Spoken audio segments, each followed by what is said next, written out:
పరిణామాలు వేగంగా మారుతున్నాయి. మరి ముఖ్యంగా ఇరాన్ ప్రతీకార దాడులతో గల్ఫ్ దేశాల్లో అల్లకల్లోలం సృష్టిస్తోంది. సౌదీ అరేబియా, బహ్రెయిన్, ఖతార్, కువైట్లలో ఇరాన్ మిసైల్స్ వర్షం కురుస్తోంది. ఇరాన్ దాడులతో భారీగా విమానాలను రద్దు చేసింది. ఆయా దేశాలను అర్థం చేసుకోవచ్చు. సుమారు 40,000 ఫ్లైట్స్ రద్దయ్యాయి. విమానయాన సంస్థలు విమానాలను రద్దు చేయడం జరిగింది. విమానాల రద్దుతో ఎయిర్పోర్టులో ప్రయాణికుల పడిగాపుల గురించి మాట్లాడుకుంటున్న సందర్భం. దుబాయ్ ఎయిర్పోర్టులో భారతీయులు చిక్కుకున్నారు. దుబాయ్లో ఉన్నారు ప్రస్తుతం ఫ్యామిలీస్ గా మాట్లాడుకుంటున్న తరుణం. మరి ముఖ్యంగా స్టార్ షట్లర్ పివి సింధు దుబాయ్లోనే ఉన్నారు. మంచి ఫ్యామిలీ కూడా ప్రస్తుతం దుబాయ్లోనే చిక్కుకుంది.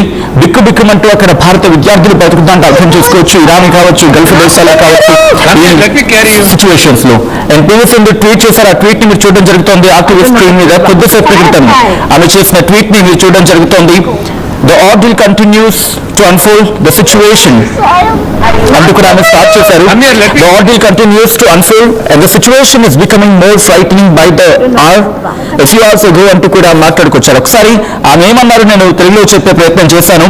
కొద్దిసేపటి క్రితం పివి సింధు చేసిన ట్వీట్ అది ఒకటే చెప్పడం జరుగుతుంది. ప్రస్తుతం పరిస్థితి చాలా దారుణంగా ఉంది అని అర్థం వచ్చేలా అందరూ మాట్లాడుకుంటున్న క్రమం.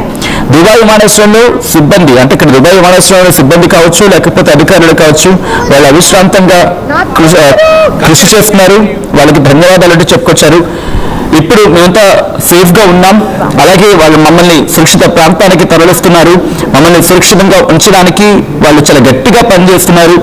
వాళ్ళ నిరంతర సహాయానికి దుబాయ్లో ఉన్న భారత హైకమిషన్ కి కూడా ఇటువంటి సందర్భంలో మాకు అండగా నిలిచిన దుబాయ్ హైకమిషన్ కి కూడా భారత్లో ఇన్ఫాక్ట్ దుబాయ్లో ఉన్న భారత హైకమిషన్ కి కూడా ప్రత్యేక ధన్యవాదాలు అంటూ చెప్పుకొచ్చారు ఆమె. ప్రస్తుతానికి మేము కొంత విశ్రాంతి తీసుకోవడానికి, అలాగే for now we are trying to get some rest and hold on to hope as we wait for things to settle. అంటే పరిస్థితులు చక్కబడేంత వరకు మమ్మల్ని మేము సమయం పాటించుకుంటూ కాస్త విశ్రాంతి తీసుకోవడానికి మేము ప్రయత్నాలు చేస్తున్నాం అంటూ చెప్పుకొచ్చారు ఆమె. ప్రస్తుతం అక్కడ పరిస్థితి దుబాయ్ కాదు, ఖతార్ కావచ్చు, దాదాపుగా 10 దేశాలు ఇటు బహ్రెయిన్తో మొదలుపెట్టి 10 దేశాల్లో ప్రస్తుతం అవిశ్రాంతంగా ఇరాన్ దాడులకు పాల్పడుతోంది. ఎక్కడ కనీసం జగా ఇవ్వటం లేదు, అంటే చోటు ఇవ్వటం లేదు ఊపిరి తీసుకోవడానికి గల్ఫ్ దేశాలకి. నిరంతరంగా దాడులు చేస్తూనే. ఎందుకంటే ఇవన్నీ కూడా అమెరికాకు ఎయిర్ బేస్ ని కల్పించడం జరిగింది. ఎయిర్ బేస్ ని కల్పించిన నేపథ్యంలో ఇరాన్ కి వీటికి మధ్య ఆ యుద్ధ వాతావరణం కంటిన్యూ అవుతూ ఉంది. కానీ ఇరాన్ చేస్తున్న దాడులని తట్టుకొని నిలబడగలిగే శక్తి ప్రస్తుతం గల్ఫ్ దేశాలకు ఉందా? ఎందుకంటే వాళ్ళకి యాంటీ మిజైల్ సిస్టమ్ నుంచి మాట్లాడుకున్న సందర్భంలో థాడ్ కావచ్చు, లేకపోతే ఐరన్ డోమ్ లాంటి వ్యవస్థలు కావచ్చు, లేకపోతే మన దగ్గర ఉన్న S-400 లాంటి వ్యవస్థలు కావచ్చు, ఇవి వాళ్ళ దగ్గర లేవు. వాళ్ళకి మరి ముఖ్యంగా ఈ షాహిద్ డ్రోన్స్ గా మాట్లాడుకున్నా, లేకపోతే ఇరాన్ ప్రయోగిస్తున్న మిసైల్స్ దాదాపుగా కాస్త తక్కువ ఎత్తులు ఎగిరి వెళ్ళి పడి తమ పని చేసుకొచ్చేసాయి. అటువంటి వాళ్ళ దగ్గర లేవు అనేది, అంటే వాటిని తట్టుకొని వాటిని గాల్లోని నిర్వీర్యం చేయగల సత్తా ఉన్న మిసైల్స్ వాళ్ళ దగ్గర లేవు అనేది వినిపిస్తున్నమాట. ఈ క్రమంలోనే ఇరాన్ చేస్తున్న దాడులని దుబాయ్ తట్టుకోలేకపోతోంది. ఇప్పటికీ బుర్జ్ ఖలీఫాకు సంబంధించి మాట్లాడుకున్నాం కొద్దిసేపటి క్రితం. అక్కడ కావచ్చు, సౌదీ అరేబియా కావచ్చు, లేకపోతే బహ్రెయిన్ కావచ్చు, ఖతార్ కావచ్చు, ఈ గల్ఫ్ దేశాల గురించి మాట్లాడుకునే క్రమంలో అయితే పివి సింధు చేసిన ట్వీట్ మీరు చూస్తారు ఆర్టీవీ స్క్రీన్ మీద. సెలబ్రిటీస్ కూడా ప్రస్తుతం వాళ్ళు ఇబ్బందికర పరిస్థితిని ఎదుర్కొంటున్నారంటే అర్థం చేసుకోవచ్చు. ప్రతీకార దాడులతో ఒకరి మీద ఒకరు దాడులు చేసుకుంటున్న క్రమం. పివి సింధు చేసిన ట్వీట్ ని మీరు చూడడం జరుగుతోంది. It's hard to process what's unfolding right now, hearing the interceptions overhead and seeing how quickly everything has escalated is honestly terrifying అంటూ కూడా చెప్పుకొచ్చారు. ఒకసారి నేను తెలుగులో చెప్పే ప్రయత్నం చేస్తాను, ఎందుకంటే ఆ ఫస్ట్ లైన్ చూద్దాం. ఇక్కడ ఏం జరుగుతుందో, ప్రస్తుతం ఏం జరుగుతుందో చెప్పు. It's hard to process what's unfolding right now. ఆ ఇంటర్సెప్షన్స్ అంటే ఒక మిజైల్ అటు నుంచి వచ్చినప్పుడు ఆ దేశంలో ఉండి ది యాంటీ మిజైల్ సిస్టమ్ రక్షణ వ్యవస్థ వాటిని గాల్లో నిర్వీర్యం చేసేస్తూ ఉంటుంది. ఆ ఇంటర్సెప్షన్స్ అంటే ఒక మిజైల్ గా వచ్చింది అనుకున్నాం, ఇంకో ఈ యాంటీ మిజైల్ సిస్టమ్ వెళ్ళి వాటిని గాల్లోనే నిర్వీర్యం చేసేస్తుంది. అవి గాల్లోనే వెళ్ళిపోతాయి, అవి ఆ శకలాలు వచ్చి కింద పడతాయి. సో ఆ ఇంటర్సెప్షన్స్ ని మేము గుర్తించాం. ఎంత వేగంగా, ఎంత క్విక్ గా ప్రతిదీ ఎస్కలేట్ అవ్వడం జరుగుతోంది, ఎంత టెరిఫైయింగ్ గా ఉంది. ఏం చెప్పాలంటే హానెస్ట్లీ ఇట్స్ టెరిఫైయింగ్ అని అర్థం వచ్చేలాగా, అంటే భయానక పరిస్థితి ఉందని చెప్పి ఆ భావం వచ్చేలా పివి సింధు చెప్పుకొచ్చారు అక్కడ. So many disturbing videos are coming to light and this is sadly the reality of what's happening. చాలా వీడియోలు బయటకు వస్తున్నాయి, వెలుగులోకి రావడం జరుగుతోంది. అండ్ ప్రస్తుతం జరుగుతున్న వాస్తవ పరిణామాలకు సంబంధించి ఏం జరుగుతుందో చెప్పేందుకు ఈ ఉదాహరణలు అయితే బాగా అనిపిస్తున్నాయి వీటన్నింటినీ చూస్తున్నప్పుడు అంటూ కూడా చెప్పుకొచ్చారని. Dubai is a city I deeply love, a place that has always felt safe and full of life which makes this moment even harder to comprehend. ఒకసారి చూడొచ్చు, దుబాయ్ అనే సిటీ నాకు చాలా ఇష్టం, చాలా గాఢంగా దీన్ని ప్రేమించడం జరుగుతూ ఉంటుంది, చాలా తీవ్రంగా దీన్ని ప్రేమించడం జరుగుతూ ఉంటుంది. అండ్ ప్రతి సందర్భంలో కూడా ఈ ప్లేస్ ఎలా ఉంటుంది ఒక సెక్యూర్గా ఫీల్ అవుతూ ఉంటాం, అండ్ జీవితానికి సరిపోతుందని కూడా ఫీల్ అవుతూ ఉంటాం. అండ్ ఈ పరిస్థితులు ఇప్పుడు చూస్తూ ఉంటే నిజమేనా అని చెప్పి అనుమానం కలిగేలాగా లేకపోతే విస్తుపోయేలాగా ఉందని భావం వచ్చేలా ఇటు పీసీబీ చెప్పుకొచ్చిన సందర్భం. దాంతోపాటు to everyone who has been messaging and checking in, thank you, it's truly means a lot. I'm safe right now, stuck here in Dubai with my team, and we are doing okay as the situation around the war with Iran continues to evolve. And ఎవరైతే message చేస్తున్నారో, నా బాగోగుల గురించి అడిగి తెలుసుకునే ప్రయత్నం చేస్తున్నారో, నాకు message చేసే విషయంలో కావచ్చు, కాల్ చేసే విషయంలో కావచ్చు, వీరందరికీ కూడా ధన్యవాదాలు. నేను నా టీం ప్రస్తుతం దుబాయ్లో ఇరుక్కుపోయినా చిక్కుకొని ఉన్నాం, బట్ ప్రస్తుతం సిచ్యువేషన్ చూసుకుంటే కనుక ఓకేగానే ఉంది. And war with Iran continues to evolve, ఇంకా హెచ్చుమీద అవకాశం ఉంది, ఇంకా విస్తరించే అవకాశం ఉంది. అండ్ ఎయిర్పోర్ట్లో పరిస్థితి, the airport is chaotic and with many families are stranded and waiting. ఎయిర్పోర్ట్లో కాస్త ఖయాటిక్ పరిస్థితులు ఉన్నాయి, అంటే ఒక గందరగోళ వాతావరణం ఉంది. అక్కడ వెయిట్ చేస్తున్న వాళ్ళు, అక్కడ నిలిచిపోయిన వాళ్ళ ఫ్యామిలీస్తో గందరగోళ వాతావరణం నెలకొంది. all of us just hoping we get past this soon. నేను దీని నుంచి త్వరగా బయటపడతానని చెప్పి అందరూ ఆశిస్తున్నట్టు చెప్పుకొచ్చారు. అండ్ లాస్ట్ లో ఒకసారి చెప్పే ప్రయత్నం చేస్తున్నాను. Moments like these remind you how fragile normal life really is. Praying for safety and peace for everyone affected అంటూ కూడా. అండ్ ఈ క్షణాలు గుర్తు చేస్తున్నాయి జీవితం ఎంత ఫ్రెజైల్ గా ఉంటుంది, అంటే ఒక సాధారణ జీవితం ఎంత ఫ్రెజైల్ గా ఉంటుందని అర్థం వచ్చేదని చెప్పుకొచ్చారు. Praying for safety and peace for everyone affected. ఎవరైతే ఎఫెక్ట్ అయ్యారో వాళ్ళు సంబంధించి, అంటే ఈ రెండు దేశాలు కాదు, ఏకంగా ఈ యుద్ధంలో చిక్కుకున్న దేశాలు లేకపోతే యుద్ధంలో భాగస్వామ్యం అయిన దేశాలు, అక్కడ ప్రజలు వాళ్ళు సురక్షితంగా ఉన్నారని, వాళ్ళకి శాంతి ప్రశాంతత ఉండాలని చెప్పి కోరుకునే భావం వచ్చేలా ఆమె కొద్దిసేపటి క్రితం చేసినట్టు. దాంతోపాటు మరికొన్ని ట్వీట్స్ కూడా చూసే ప్రయత్నం చేద్దాం. If possible let's go to Manchu Vishnu tweet గురించి కూడా మాట్లాడుకునే ప్రయత్నం చేద్దాం. కొద్దిసేపటి క్రితం ఆయన కూడా ట్వీట్ చేశారు. ఆయన కూడా అక్కడ ఇరుక్కుపోవడం జరిగింది. ఆయన ఏమంటున్నారు అనేది డీటెయిల్గా చూసే ప్రయత్నం చేద్దాం. ఆయనైతే ఆ విజువల్స్ ని చూపించారు. కింద చూడొచ్చు మంచు విష్ణు వీడియో అయితే మీరు ఫస్ట్ బాక్స్ లో చూడడం జరుగుతుంది కదా, అది మంచు విష్ణు చూపిస్తున్న వీడియో. మీరు చూస్తే ఆయన మిజైల్స్ ని చూపిస్తున్నారు. ఆ క్లోజ్ బాక్స్ లో మిజైల్ ని చూపించడం జరుగుతుంది. నేను ప్రస్తుతం దుబాయ్ లో ఉన్నాను అండ్ ఆయన చేసిన ట్వీట్ నేను చెప్పే ప్రయత్నం చేస్తాను. నేను ప్రస్తుతం దుబాయ్ విజిట్ చేయడం జరిగింది. నాకు ఆకాశంలో మిజైల్స్ కనిపిస్తున్నాయి. ఆ loud interceptions shook our home and frightened little Arya.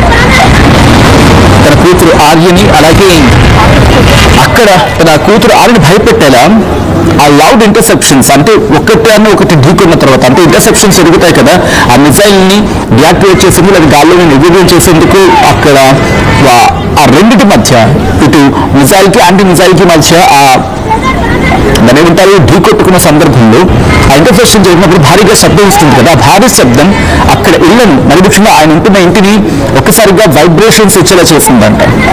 అలాగే వాళ్ళ పాప ఆర్య భయపడింది అంటూ కూడా చెప్పుకొచ్చారు. శాంతి కోసం ప్రే చేస్తున్నాను. No child anywhere should grow up hearing the sound of war above the roof. అంటే తమ ఇంటి పైన ఈ బాంబుల శబ్దం వినిపించేలా ఏ చిన్నారి అటువంటి పరిస్థితుల్లో అటువంటి పరిస్థితుల్లో ఉండకూడదు అని చెప్పి అర్థం వచ్చారని చెప్పుకొచ్చారు. Grateful to the UAE defence forces for keeping civilians safe. Moments like this remind us how fragile life really is. Praying for strength and peace. Har Har Mahadev అనుకుంటూ మంచు విష్ణు ట్వీట్ చేశారు. ఆయన చూడొచ్చు, ఆయన చూపిస్తున్నారు మిజైల్స్ ని. That is what missile. ఆ missile మీరు చూడొచ్చు. ఆ ల్యాండింగ్ మిజైల్ మిజైల్ సిస్టమ్ వెళ్ళి దాన్ని అక్కడ డియాక్టివేట్ చేస్తుంది. వెంటనే మనం చూడొచ్చు ఇక్కడ గ్రౌండ్ నుంచి ఉన్న యాంటీ మిజైల్ సిస్టమ్ ఆ మిజైల్ని అక్కడ వెళ్ళి ఢీకొట్టే పరిస్థితి, గాల్లోనే నిర్వీర్యం చేసే ప్రయత్నం చేస్తూ ఉంటుంది. అంటే మిజైల్ని యాంటీ మిజైల్ సిస్టమ్ ఒకసారిగా నిర్వీర్యం చేసే ప్రయత్నం చేస్తాయి.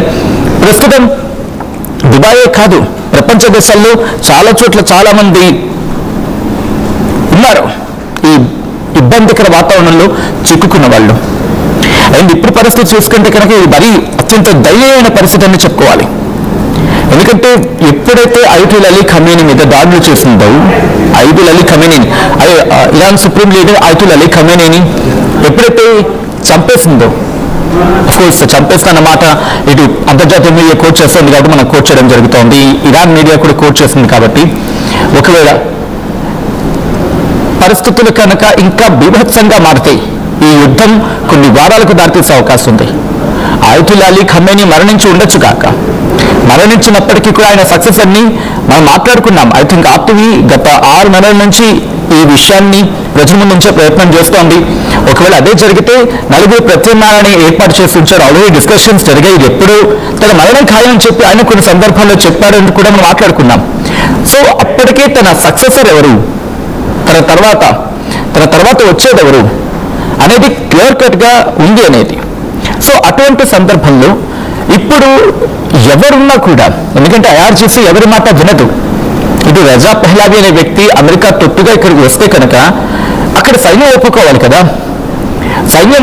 కదా. అందుకే ట్రంప్ ఏం చేస్తున్నాడు తెలివిగా, ముందుగా సైన్యం మీద దాడి చేస్తున్నాడు. సైన్యాధ్యక్షుడిని, ఆర్మీ చీఫ్ని, కమాండర్ చీఫ్ని వీళ్ళని లేపేసి ఆ తర్వాత అయతుల్లా అలీ ఖమేనీకి చాలా దగ్గరగా ఉన్న ఆయన సెక్యూరిటీ హెడ్స్ని లేపేసి తర్వాత అయతుల్లా అలీ ఖమేనీని టార్గెట్ చేసి అయతుల్లా అలీ ఖమేనీకి చాలా దగ్గరగా ఉండే వ్యక్తుల ఆ నెట్వర్క్ని పూర్తిగా ధ్వంసం చేసి అప్పుడు ముందుకు వెళ్ళే ప్రయత్నం చేస్తున్నాడు ట్రంప్. సో ఐఆర్జీసీ ఎప్పుడైతే వాళ్ళ కీలకమైన కమాండర్స్ని కోల్పోయిందో, లేకపోతే వాళ్ళ ఆర్మీ చీఫ్ని కోల్పోయిందో, ఏం చేస్తుంది? అఫ్కోర్స్ నాయకులు లేనప్పుడు ఏం చేస్తారు ఎవరైనా? వాళ్ళ సొంత బుద్ధితో ఎక్కడ దాడి చేయాలో అక్కడ దాడి చేస్తూ వెళ్ళిపోతారు. సో అమెరికా కావచ్చు, ఇజ్రాయెల్ కావచ్చు, ఈ రెండు చెయ్యని తప్పు చేసిన తప్పు అనే విషయం పక్కన పెట్టుకుంటే ఇప్పుడు అదే దుబాయ్కి ముప్పుగా మారడం కారణం ఏంటి? వీళ్ళ ఆర్మీ చీఫ్స్ ఉన్నప్పుడు వీళ్ళ టార్గెట్ అంతా ఏంటి? వీళ్ళ టార్గెట్ అంతా ఇటు ఎస్ గెరాల్డ్ అనే ఉంది కదా, అది, దాంతోపాటు అరేబియా సముద్రంలో ఉన్న అబ్రహం లింకన్, వీటిని టార్గెట్ చేసుకోవాలనుకున్నారు. వన్స్ వీళ్ళు ఎప్పుడైతే ముక్కలు చెక్కలు అయిపోయారో, వీళ్ళు ఎప్పుడైతే నెట్వర్క్ అంతా నిర్వీర్యం అయిపోయిందో, అమెరికా కావచ్చు, ఇజ్రాయెల్ కావచ్చు దాడుల్లో వీళ్ళు అమెరికా ఎప్పుడైతే వాళ్ళ నెట్వర్క్ డివైడ్ అయిపోయి మొత్తంగా కొంతమందిని ఎలిమినేట్ చేశారు, కొంతమందిని చంపేశారు. ఎలిమినేషన్ లెసన్స్ చంపేసిన సందర్భం ఎప్పుడైతే కొంతమంది ఎలిమినేట్ చేశారో ఆ నెట్వర్క్ కింద ఉన్న వాళ్ళంతా కూడా సొంత డెసిషన్స్ కి ఇప్పుడు వెళ్లాల్సి వస్తూ ఉంది. కాబట్టి ఐఆర్జీసీ ఎప్పుడు ఎక్కడ ఎవరిని ఎందుకు ఎలా టార్గెట్ చేస్తుంది అనేది అమెరికాకు కూడా చిక్కని పరిస్థితి. అందుకే ట్రంప్ చాలా తెలివిగా ఒక మాట అనడం జరిగింది. ఏమంటాడు? మీరు మా కాళ్ళ బేరానికి రండి, మీరు లొంగిపోండి. ఫస్ట్ మీరు లొంగిపోతే అప్పుడు మీ ప్రాణాలు ఏవో దక్కుతాయి. ఆయన లొంగిపోయిన సందర్భంలో మిమ్మల్ని వదిలిపెడతాం, మిమ్మల్ని ఏమనం అని చెప్పి ఐఆర్జీసీకి. ఐఆర్జీసీ అంటే ఎవరు అని చెప్పి చాలా మందికి డౌట్ రావచ్చు. నేను ఒకసారి క్లారిఫై ఇచ్చే ప్రయత్నం చేస్తున్నాను. ఇరాన్ రెవల్యూషనరీ గార్డ్స్ కార్ప్స్ అంటే వాళ్ళ ఆర్మీ. సో వాళ్ళకు కూడా చాలా కీలకమైన అస్త్రశస్త్రాలు ఉన్నాయి. నిన్న వాళ్ళ ఆర్మీ చీఫ్ మాట్లాడుతూ ఒక మాట అన్నారు, మీరు గుర్తుందా? ఆయన ఏమంటాడు? ఎప్పటి వరకు ఓకే మనం డీటెయిల్గా మాట్లాడుకున్నాం, బట్ ఇదే అంశానికి సంబంధించి పీవీ సింధు రియాక్ట్ అయ్యారు. పీవీ సింధు ఏమంటున్నారో చూద్దాం. Hi everyone, I wanted to share a quick update and firstly thank you all who have been reaching out and checking on us. And when I was transiting from Bangalore, where I train and live full time now, to Birmingham in the UK to complete the All Indian Championships. And once our flight landed in Dubai, events beyond control began to unfold, and shortly after the airspace also was shut down. And the last few hours have been extremely tense. You could hear the sound of different reception overhead, and a few hours later there was explosion very close to where we were at Dubai Airport. which was barely about 100 meters away, where it happened and quickly this area. Experiencing something like this in such close quarters is truly truly shakes the very foundation of the town, and never expect these things to happen to you or anyone close to you, but sometimes situation that you have no control. So I'm feeling very blessed to have such a strong and team around me, and everyone has stayed calm, supported one another, and showing real strength in a very frightening situation. And currently we are safe now and have been able to a more secure place. I'm deeply grateful to the Dubai authorities and the staff at Dubai airport.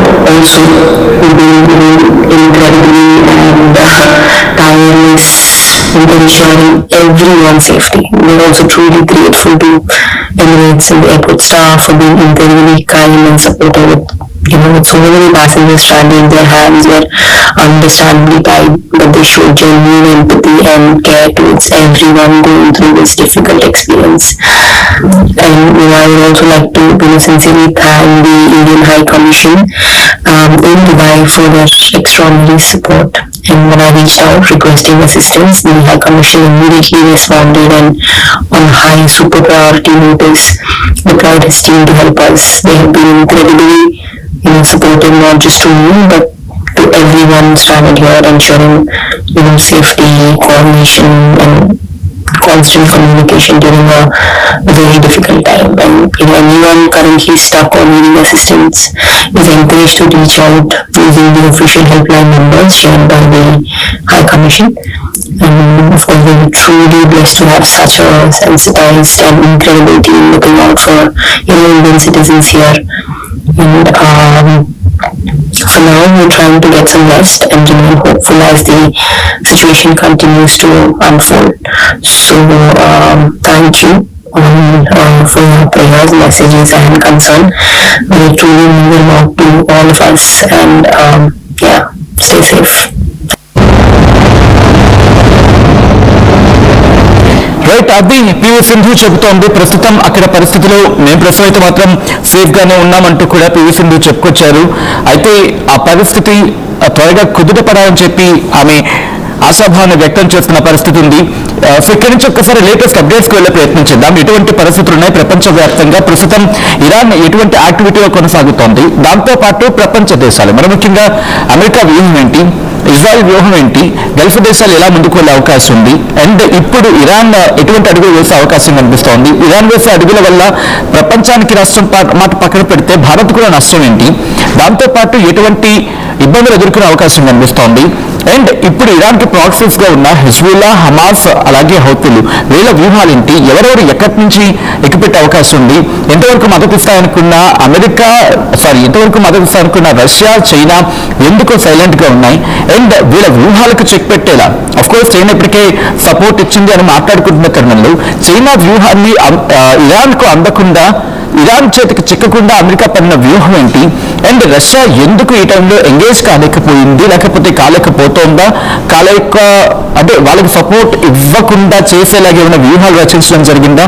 ఒకవేళ అనూహ్యంగా రంగంలోకి దిగే అవకాశం ఉందా, వీటన్నిటి గురించి కూడా మాట్లాడుకోవాల్సిన సందర్భం. వన్ బై వన్ మాట్లాడుకునే ప్రయత్నం చేద్దాం, పాయింట్ టు పాయింట్ మాట్లాడుకునే ప్రయత్నం చేద్దాం. బట్ అన్నిటికన్నా ముందు 40 రోజుల పాటు ఈ నేషనల్ మౌర్నింగ్ నుంచి మాట్లాడుకునే సందర్భం, దాంతోపాటు 7 రోజుల పాటు సెలవు ప్రకటించిన సందర్భం. అయితే ఇక్కడ నెతన్యాహు రియాక్ట్ అయ్యారు. టెర్రరిస్ట్ ప్రాంతాలంటూ ధ్వంసం చేస్తున్నారంటారు ఆయన.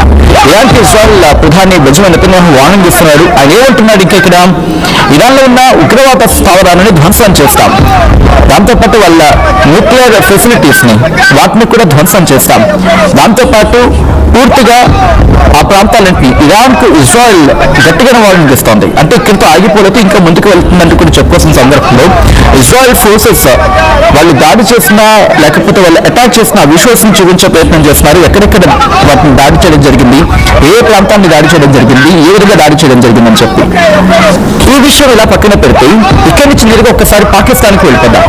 పాకిస్తాన్ పరిస్థితి చూసి ఎలా ఉందంటే ఇప్పుడు అసలు ఎందుకు ఎవరు ఏ విధంగా ఎవరు దాడి చేస్తున్నారో వాళ్ళకు కూడా అర్థం కావట్లేదు పాకిస్తాన్కి.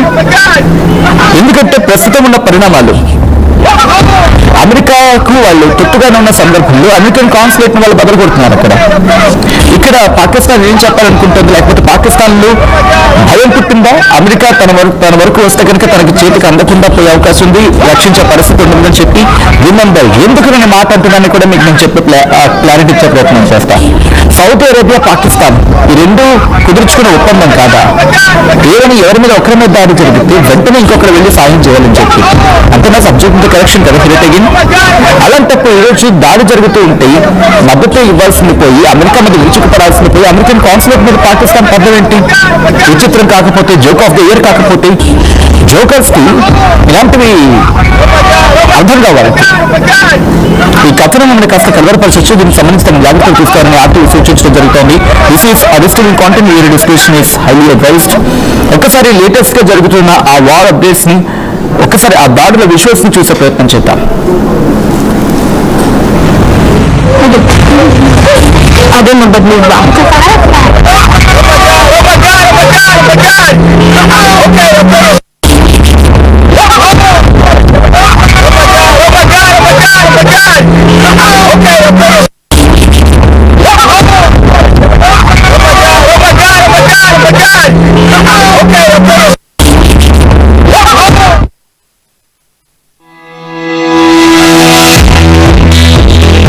చిన్న చిన్న ఆనందాలు 35 ఏళ్లుగా నా జీవితంలో లేవు. 35 ఏళ్లుగా నేను డైపరీలో బ్రతికాను. 6 సెంటీమీటర్ల ఫిస్టులా నా మూత్రాశయంలో లీక్ కారణమైంది. ఎవరు నాకు సహాయం చేయలేకపోయాను. ఏఐఎంఈలో వైద్యులను కలిసే వరకు అక్కడ వారు రోబోటిక్ శస్త్రచికిత్సతో నాకు పరిష్కారం ఇచ్చారు. వారు నా ఆత్మవిశ్వాసాన్ని కూడా పెరిగించారు. Precision Care makes it possible. The Center for Robotic Surgery at AIME.